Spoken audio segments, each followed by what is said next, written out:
Knights, castles, crusades, the Black Death.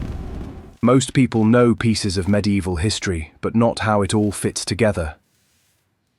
History classes teach dates, movies teach myths, but neither explains what medieval life actually felt like. Every week, we break medieval history into simple, visual stories anyone can understand. Tuesday through Friday, you'll experience short, first-person POV stories showing what medieval jobs, battles, myths, and everyday life actually felt like. Then, every Monday, we zoom out.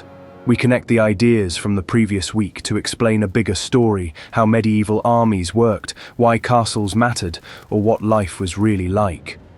You don't need to watch every short to understand the long video, but together, they make medieval history finally click. No lectures, no confusing jargon, just stories, systems, and modern comparisons that help you understand what happened, why it happened, and why it still matters.